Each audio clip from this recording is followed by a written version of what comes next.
Você vai abrir Mateus capítulo 26, a partir do versículo 17. Todo mundo achou? Glória a Deus. E João capítulo 13. Todo mundo achou? Glória a Deus. Mateus 26, 17 está escrito assim: No primeiro dia da festa dos pães sem fermento, os discípulos se aproximaram de Jesus e lhe perguntaram: onde queres que façamos os preparativos para comeres a Páscoa?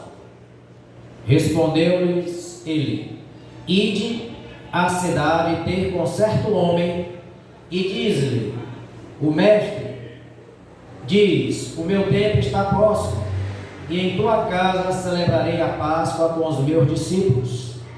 Os discípulos fizeram como Jesus lhe ordenara e prepararam a Páscoa. Versículo 20. Chegada a tarde, assentou-se à mesa com os 12. Agora João 13. João capítulo 13, a partir do versículo 21.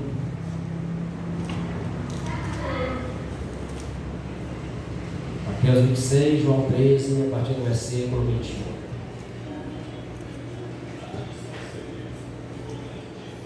Todo mundo achou? Amém? Está escrito assim em continuidade: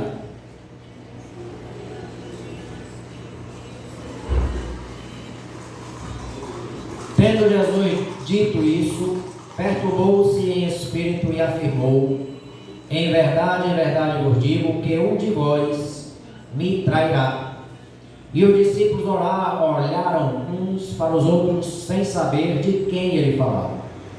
Um dos discípulos, aquele a quem Jesus amava, estava reclinado próximo a Jesus. Simão Pedro fez sinal a este, dizendo: pergunta de quem o mestre está falando. E reclinando-se aquele discípulo sobre o peito de Jesus, perguntou: Senhor, quem é? Jesus respondeu: é aquele a quem eu der o pedaço de pão molhado. Então, molhando o pedaço de pão, deu a Judas Iscariotes, filho de Simão. Amém? Só até aí. Para você ter uma ideia da composição da ceia do Senhor na época do judaísmo, os judeus eles não faziam a ceia como você está vendo ali. Ali é um tipo de ceia na cultura já ocidental. Na cultura judaica, a mesa na verdade era chamada de um triciclo, ela era pequena. Ela era abaixo, ela não tinha pernas, não tinha pés, ela ficava quase que ao chão, e ela tinha esse formato de U, onde tinha as duas pontas, a esquerda e a direita. As pessoas comiam deitadas ao chão, apoiadas no braço esquerdo, em almofadas, e comiam com a mão direita. Então eles ficavam deitados em almofadas, ao redor daquele triclínio. O nome da mesa na verdade era triclínio, porque é uma mesa de 3 pontas baixa, ela não tinha pernas como tem na cultura ocidental. E a disposição em que os discípulos estão na mesa também não é aquela disposição ali.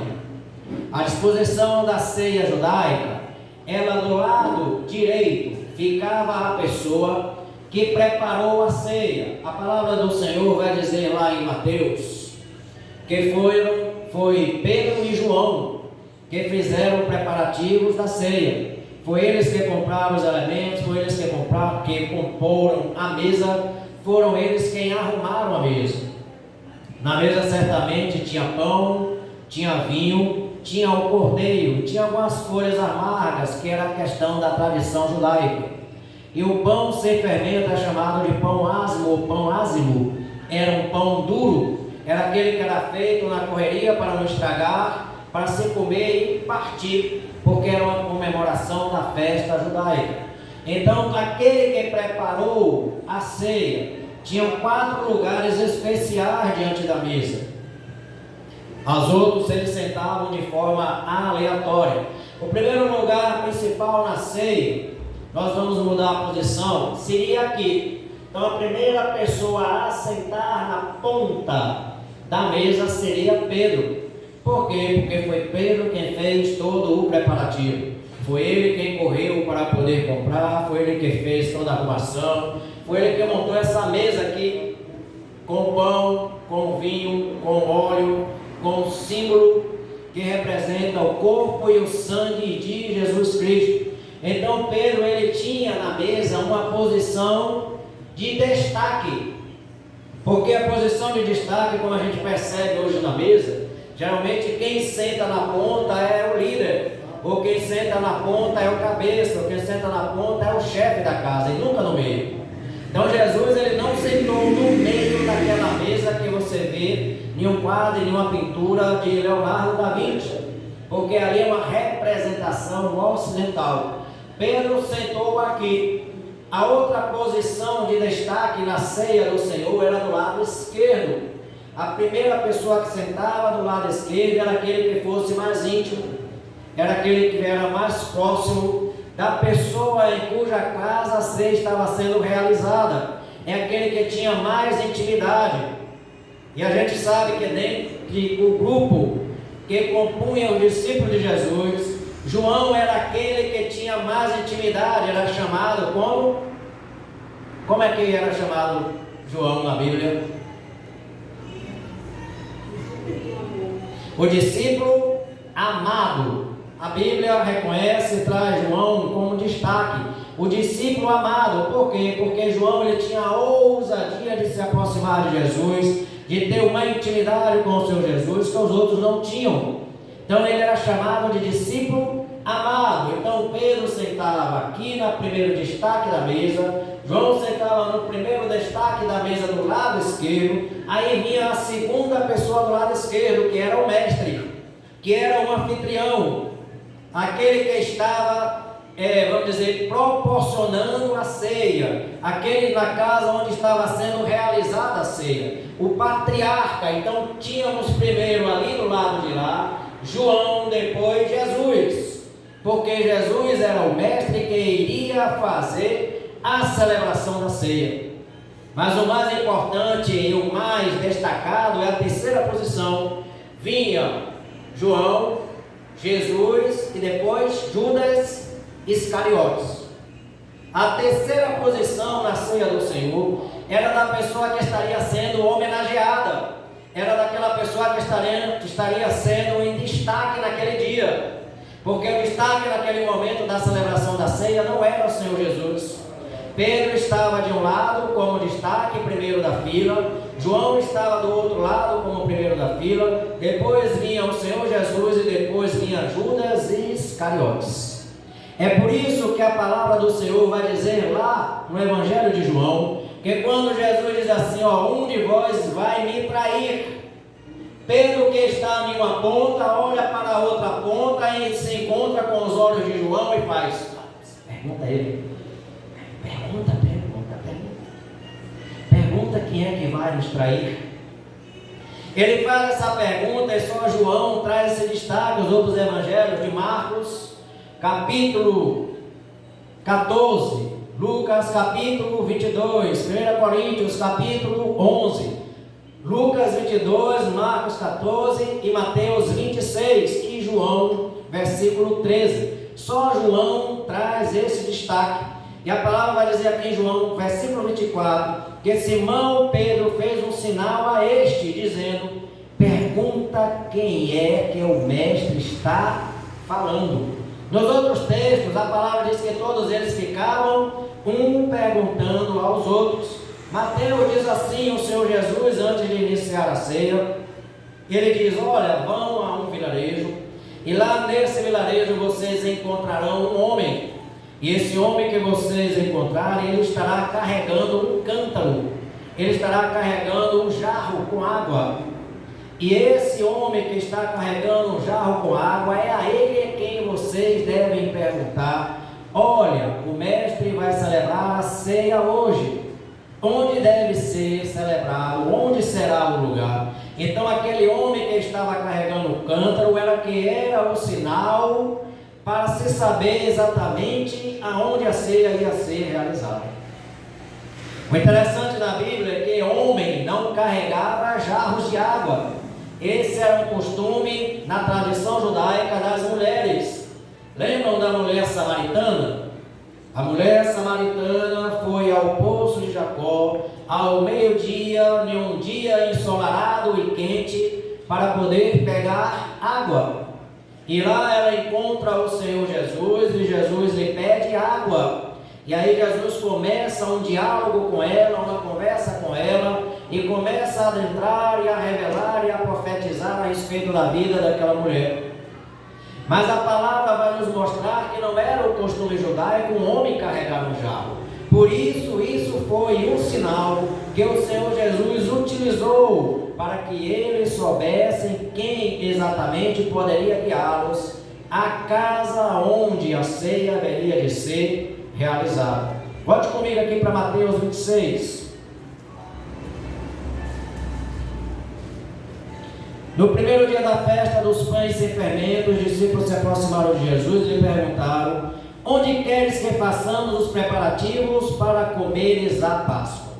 Respondeu Jesus: ide à cidade, ter com certo homem, e diz-lhe. Aqui no texto de Mateus já não traz o destaque daquele homem carregando um jarro, mas em Lucas 22, versículo 7, você vai ter esse destaque. Vá para Lucas 22.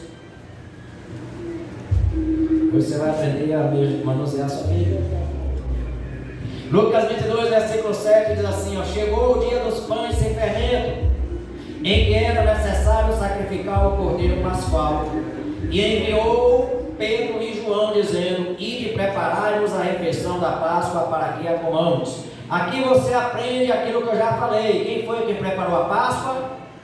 Pedro e João. Foram os dois que fizeram a composição, a arrumação daquela mesa para que a ceia pudesse ter sido celebrada. E diz assim: eles perguntaram: onde queres que a preparemos? Jesus lhe respondeu, versículo 10 de Lucas 22: quando entrares na cidade, encontrareis um homem levando um pote de água. Porque não era costume o homem carregar água, já que esse era um trabalho braçal das mulheres. Mas o homem carregar a água foi um destaque, foi um sinal que Jesus utilizou para que eles pudessem saber com quem estaria falando. Porque a Bíblia não diz o nome daquele homem. Eduardo, a Bíblia não identifica quem era. Então, como eles queriam ou identificariam quem era a pessoa se eles não tinham o nome? Então Jesus lhe dá este sinal. Isso aqui já nos traz uma ideia e a visão de que Jesus tudo sabe, que a visão de que Jesus tudo conhece e a visão de que Jesus tudo provê. Todas aquelas necessidades ou todas as nossas necessidades, Deus já tem a resposta por antecipação. Ainda que você pense, ainda que você deseje, ainda que você clame, ainda que você pense a pedir, Deus já tem a resposta para a sua necessidade. Deus já tem a resposta para o seu coração. Deus já tem a provisão para poder lhe responder. E o interessante de tudo é que o próprio Jesus já havia preparado o local, o ambiente escolhido para onde a ceia haveria de ser realizada. Não seria em um lugar qualquer ou em uma casa qualquer, mas em um canto já preparado e especial para que eles pudessem se encontrar. Aí a gente já aprende também mais uma questão da providência de Deus e da presciência de Deus, que Ele conhece as coisas antes mesmo delas poderem acontecer. E que Ele não só as conhece, mas Ele traz a resposta para as nossas necessidades. Quando os discípulos perguntam a Jesus: onde queres que a gente faça a ceia? Onde queres que a gente prepare a ceia? Ele já tinha a resposta pronta e preparada. Um ponto interessante aqui que a gente vê ali na questão da celebração da ceia é que ela só começa quando o mestre molha o pão na água e dá à pessoa que vai ser honrada. Olha o que é interessante no texto de João, capítulo 13, versículo 26. João 13, 26. A Bíblia vai dizer assim: respondeu Jesus: é aquele a quem eu der o pedaço de pão molhado. Então, molhando o pedaço de pão, deu a Judas Iscariotes, filho de Simão. A ceia, Edmilson, ela só começava quando o mestre, ou quando o patriarca, ou quando o dono da casa, ele pegasse o pão, molhasse no vinho e desse para a pessoa que estava sendo honrada. Olha o que é interessante aqui na mesa. Quem estava ali sendo honrado, quem iria receber a primeira parte da refeição, era exatamente aquele que iria trair Jesus. O que é que a gente pode aprender com isso aqui? Que Deus, ele não faz distinção e acepção de pessoas. As primeiras pessoas a quem Ele quer resgatar, as primeiras pessoas a quem Ele quer conquistar, as primeiras pessoas a quem Ele quer alcançar são exatamente aquelas que são pecadoras. Eu e você somos todos nós que pecamos, que erramos, que falhamos e que às vezes o traímos todos os dias. Quando a gente busca andar em santidade, a gente fala e cai da nossa santidade, e quando a gente erra, mas o Espírito Santo vem para nos levantar de novo. Quando Jesus faz aquele ato na Ariana de dar o pão molhado no vinho para Judas, ele recebe aquele pão, e aquele pão era como um sinal de todos que estavam entre eles, daquele que os iria trair, e mesmo assim ele não foi rejeitado por Jesus. Jesus diz assim para ele, assim que dá a ele o pão, ele diz: ora, vai e faz o que você tem que fazer rápido. O que é que ele tinha que fazer rápido? Ele ia para o sinédrio, buscar os sacerdotes e trair Jesus por 30 moedas de prata. Ele ia entregar o Filho de Deus para ser morto, crucificado, para depois ressuscitar e nos trazer vida e vida em abundância. A palavra de João vai dizer que assim que ele comeu daquele pão que era santo, porque saiu da mão daquele que é santo, ele foi tomado ou possuído por Satanás. Versículo 27 de João diz: assim que Judas tomou o pão, entrou nele Satanás, e disse-lhe Jesus: o que estás prestes a fazer, faze-o depressa. A palavra do Senhor vai nos mostrar que, mesmo sendo Judas um traidor, Deus deu para ele naquele momento da ceia um lugar de honra. Nós não somos dignos, nós não somos merecedores, nós não temos a santidade, a capacidade ou a perfeição para fazer ou para receber do pão e da ceia do Senhor, mas mesmo assim ele morreu por cada um de nós. E a palavra vai dizer que a ceia só começa quando aquele pão é molhado e é entregue àquele que é um homenageado. Jesus vai dizer: olha, um de vós irá me trair. Pedro faz um sinal para João e todos começam um a perguntar ao outro. Você já viu como a gente é curioso? Quando a gente ouve alguma coisa, todo mundo fica logo cochichando aí. Conta aí. Você sabe? Você ouviu? Você sabe quem é? Já percebeu como o crente é muito curioso? E às vezes a palavra de Deus nos ensina a ficar quieto, a ficar calado, a observar, a não julgar, não nos precipitar. Todos eles tinham uma curiosidade imensa, acho que estava todo mundo se coçando ali para levantar e saber quem era. E Jesus, quando diz assim para Judas: ó, vai e faz rapidamente aquilo que você tem que fazer, ele sai, mas ninguém entendeu por que Judas saiu. Porque todo mundo estava achando deve ter faltado alguma coisa, e Jesus pediu para ele comprar. Por quê? Porque ele era o homem que tinha o dinheiro, ele era o homem que guardava as finanças daquele grupo, daquela igreja, daquele corpo de Cristo. Ele era quem administrava o dinheiro, recebia o dinheiro. Por isso os outros discípulos nem sequer imaginaram que Judas estava saindo ali para poder trair Jesus. Eles pensaram, versículo 29, como era Judas que guardava a bolsa, pensaram alguns que Jesus lhe tivesse dito: olha, compra o que nos é necessário para a festa, ou que desse alguma coisa aos pobres. Você já viu Judas dar alguma coisa aos pobres? Você lembra daquela passagem que Jesus entra na casa de uma pessoa, Simão o leproso, e ali naquela casa de repente entra uma mulher. Ela entra naquela casa com um vaso de alabastro, um vaso de perfume. Não é dessas marcas que você vende não, essas marcas são até boas, mas aquela ali, aquele frasco, aquele perfume, ele era tão caro que ele custava 1 ano de trabalho, 1 ano de salário juntos para poder comprar um frasco daquele perfume de alabastro. O alabastro, na verdade, era o frasco aonde continha aquela essência preciosa. E a palavra de Deus vai dizer que a mulher vem com aquele perfume e derrama aquele perfume sobre os pés do Senhor Jesus. Derrama aquele perfume em Jesus todo. Ela chora sobre os pés de Jesus, enxuga os pés de Jesus com os seus cabelos, e Judas fica só olhando assim, ó, doido para pegar no dinheiro daquele perfume. Que desperdício! Está jogando esse perfume fora, está jogando esse dinheiro fora, que desperdício! A gente podia pegar esse perfume e vender e distribuir com os pobres. Judas nunca ia distribuir o dinheiro com os pobres. Ele demonstra sempre um coração muito usurário, avarento e apegado ao dinheiro. Então até aqui a gente aprende as seguintes coisas. Primeiro, Deus, na sua presciência, conhece todas as nossas necessidades. Ele já prepara tudo com antecedência. Você pode estar passando por luta agora, você pode estar passando por prova agora, mas Deus já preparou a vitória.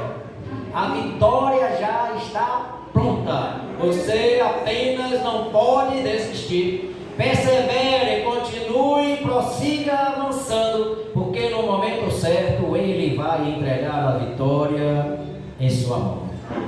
Jesus, Ele tem o controle de tudo. Ele é antes do tempo e depois do tempo. Ele está além do tempo, porque Ele é eterno. Antes que o tempo existisse, Jesus é. Porque Jesus está fora desse tempo nosso, e que tem começo e que tem fim, porque Ele vem de um tempo eterno. Ele é antes da eternidade. Ele é o próprio Pai da eternidade. Ele é o Senhor de todos os tempos. Uma coisa interessante aqui é que naquela noite, a palavra de Deus vai dizer que naquela noite foi a noite em que Jesus foi traído.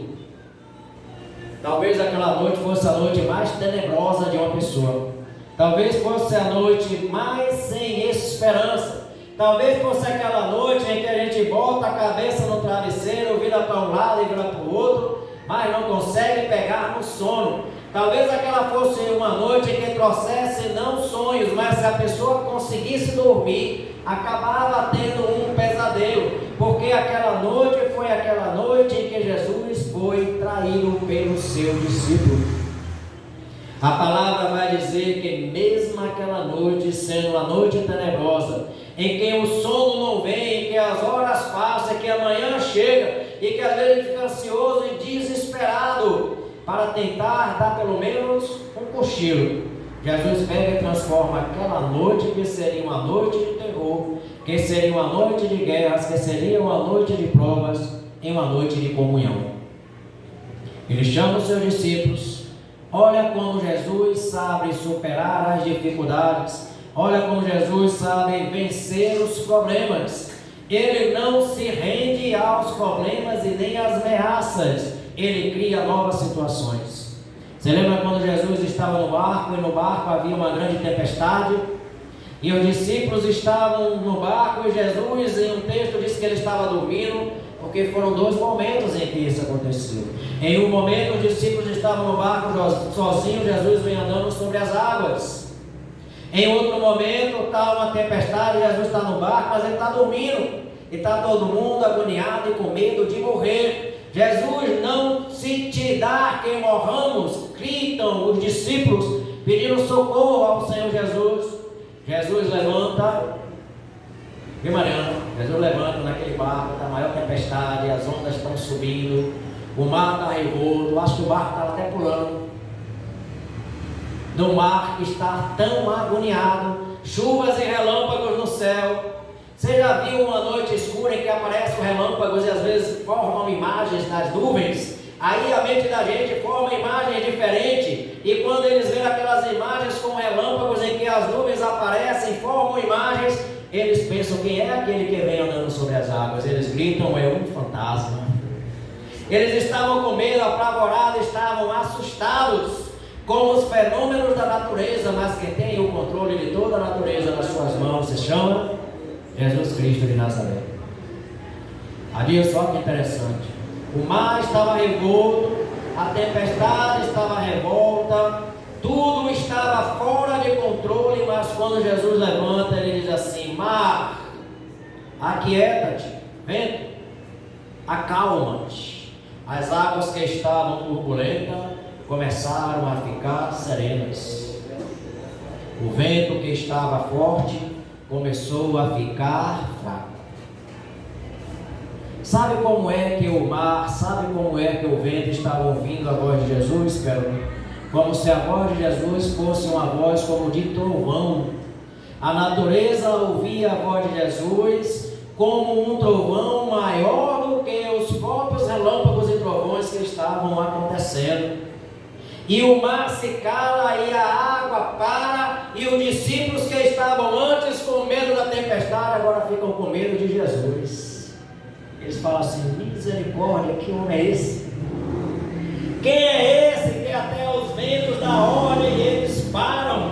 Quem é esse que até o mar dá um comando e ele se acalma? Quem é esse homem? Esse é o homem que fez os céus, a terra, o universo. Esse é o homem que fez as águas. Esse é o homem que tem o controle de todo o universo em uma de suas mãos e o controle da sua vida na outra.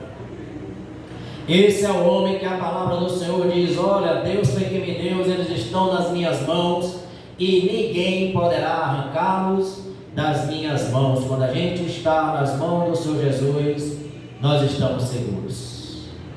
Olha que interessante que esta palavra nos mostra, e a ceia do Senhor nos mostra, que os discípulos, eles estavam sentados lado a lado, 2 a 2. Por quê? Porque nesse mundo a gente sempre haverá de prestar contas a alguém. Você já observou que os filhos têm que prestar conta aos pais?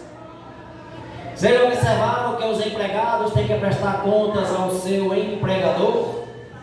Você já prestou atenção que o escravo tem que prestar conta ao seu senhor? Todos nós temos ou prestamos contas a alguém, porque o prestar contas é o cuidado recíproco de um para com o outro. E ainda que alguém não queira prestar contas a ninguém, disser assim: olha, você não tem nada a ver com a minha vida. Às vezes tem uns filhos que levantam o nariz, ficam empinados, se acham arrogantes, diz para o pai, diz para a mãe: você não tem nada com a minha vida, porque já se acha dono da sua própria existência, porque já adquiriu uma certa idade, aquela idade que realmente é dor de cabeça, mas que é trabalhosa, mas que eles não deixam de ser filhos. Nunca perdem o cuidado. Eles às vezes se rebelam, eles às vezes, vamos dizer, se perdem, mas a palavra do Senhor diz que aquele que aprende a andar no caminho do Senhor, ainda que ele envelheça, não se desviará, não se esquecerá, retornará para a presença do Senhor. Eles andavam juntos, e olha, ainda aquele que diga que não tem que prestar contas a ninguém, todos nós prestaremos contas ao Criador. Toda criatura prestará contas ao Criador, e o Criador se chama Senhor Jesus Cristo. Depois que a ceia foi celebrada e antes que ela começasse, irmão Heráclito, Pedro, que foi aquele quem arrumou a mesa, era Pedro que tinha a responsabilidade de sair limpando e lavando os pés de todos os convidados. Ou era feito pela pessoa que tinha destaque, ou era feito pelos servos ou por um escravo. A palavra de Deus vai dizer que antes que a ceia fosse celebrada, Jesus tira suas vestes para não sujar, ele coloca uma toalha no seu ombro e sai lavando os pés dos discípulos. Lava o pé de um por um para ensinar o princípio da humildade, o princípio da servidão. Quem está na igreja está para servir. E nós somos servidos automaticamente, porque um acaba servindo ao outro. A gente não vem buscar aqui ser servido, mas a gente entra aqui para poder servir. E todos aqueles que servem estão agradando ao Senhor de toda a glória. A palavra ela vai nos mostrar por último que Jesus, ele transforma aquela noite tenebrosa e sem esperança em um momento de comunhão para os discípulos. E esse momento de comunhão vai estreitar e aumentar os laços de relacionamentos de um para com o outro. Sabe o que eu paro para poder pensar aqui? Talvez eles estivessem pensando e imaginando: olha, essa é a nossa última ceia com o Senhor Jesus. De fato era, antes que ele morresse e ressuscitasse, aquela era a última ceia de Jesus com os seus discípulos. Talvez eles pensassem: essa é a última hora. Não deixe que a última hora tire a sua paz e a sua tranquilidade. Talvez a gente pense que não haverá mais chance, que não haverá mais oportunidade, mas Jesus, ele muda o curso da história e do tempo. E se havia apenas uma hora para aquele que não tem mais esperança, Jesus pode acrescentar mais 15 anos. Vocês lembram da história daquele rei? Que estava condenado à morte, e ele diz: é a minha última hora? Não, eu vou para os pés daquele que tem o domínio sobre a hora e o tempo. Aquele rei vai para a presença do Senhor, ele chora, ele se derrete. Parece uma criança chorando. Quando o homem se derrete diante de Deus, chorando como uma criança, isso é que agrada a Deus. Não é aquele homem que tranca o choro, fecha o choro, e se acha machão, e se acha fortão, e não chora. O homem que é homem, ele tem a característica da humildade de ser humilde. Jesus dá a verdadeira força de ser homem, humildade e serviço. Ele, sendo maior que todos, se fez o menor. Ele abdicou da sua própria posição no céu e na glória para poder tomar a posição de servo. Então aprenda que na mesa do Senhor há também uma cadeira colocada para você. Você só precisa querer participar dela, porque Ele já conhece as suas provas, as suas lutas, as suas necessidades, e Ele já tem a provisão para a solução. Ele já conhece o tempo e Ele tem o controle do tempo em suas mãos. Eu vi a notícia do irmão fulano, da irmã fulana, que está muito mal no hospital. E você pensa, talvez seja a última hora, mas talvez não seja, porque a hora está no controle da mão do Senhor Jesus. Olha, quando você estiver passando por lutas, por provas, por provações, faça da sua última hora a hora inicial para começar a dar a vira-volta e voltar para o Senhor. Amém? Vamos participar da ceia? Aqueles que vão participar da ceia do Senhor, vou solicitar que fiquem em pé. Chamar aqui a Edmilson e Rose para estar fazendo essa. A composição está separada ali, tá? Então Rose vai estar distribuindo aqui com a Edmilson. Vocês vão estar cantando? Não? Então eu vou botar um louvor ali, eu vou cantar enquanto vocês distribuem a ceia. Aqui vocês vão estar participando da ceia. Fiquem em pé, vocês vão estar recebendo o primeiro e o segundo elemento. Você precisa ser crente, batizado, estar em comunhão com Deus, estar em comunhão com a igreja, estar em comunhão com você mesmo. Alguém faltou algum elemento aí? Não? Na noite em que Jesus foi traído, Ele tomou o pão, deu graças, repartiu entre os seus discípulos e disse: este é o meu corpo que é dado por vós, comamos.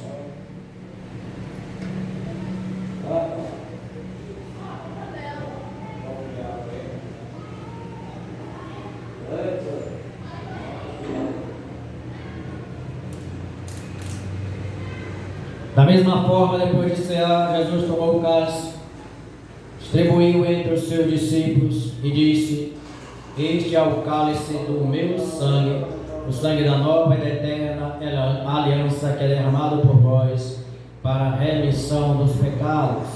Bebamos.